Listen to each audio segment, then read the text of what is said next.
ay rated SPG, striktong patnubay at gabay ng magulang.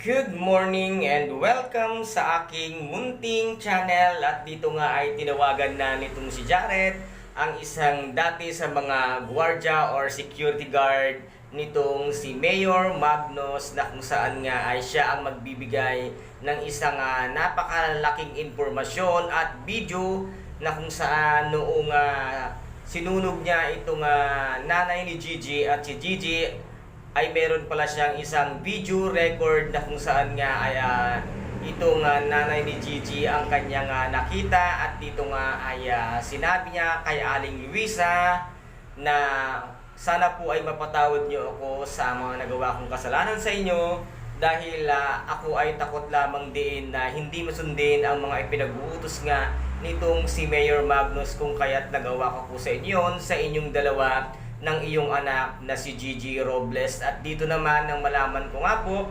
na ipapatay uli nila si Allison at si Gigi, ako ay sumama at hindi ako nagdalawang isip na patakasin nga sila para matapos na ang kasamaan itong si Mayor Magnus. Kaya dito nga iniabot nitong isa sa mga dating security guard nitong si Mayor Magnus, ay inabot niya kay Aling Luisa ang isang cellphone na kung saan ay nandoon ang video record kung paano siya sinunog at paano sinaksak itong si Gigi Robles. Kaya nakita nga ito ni Aling Luisa, kaya galit na galit nga siyang pumunta na kung saan nga ay nakakonfine itong si Gigi at natutulog pa, at nagpapalakas pa nga siya. At dito nga sinabi ni Aling Luisa na ipagpapatuloy ko, anak, ang iyong nasimulan at hindi na ako magiging duwag at magiging matapang na nga ako ngayon. Kaya dito naman ay biglang lumitaw nga sa telebisyon na kung saan nga ay merong conference itong si Mayor Magnus, at dali-dali ngang lumabas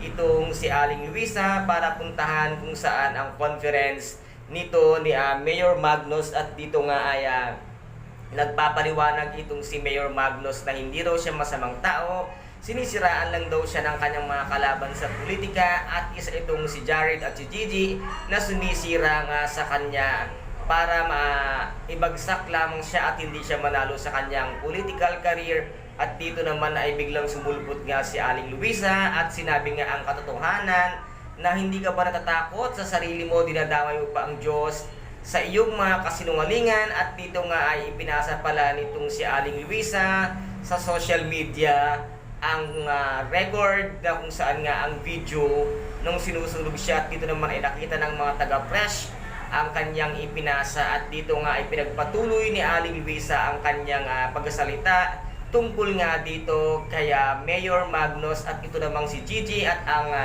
si Mrs. Sofia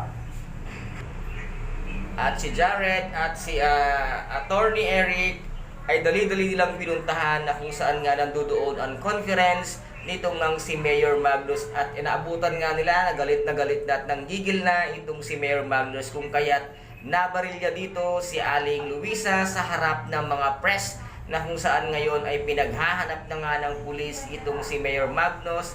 Anong kwenta kang ama ng bayan, Mayor Magnus, na ikaw mismo sa harapan ng mga tao hindi mo napigil ang sarili mo at handa mo pang kitilin ang buhay ng taong nagsasabi lamang ng katotohanan sa iyong mga nagawang kasalanan.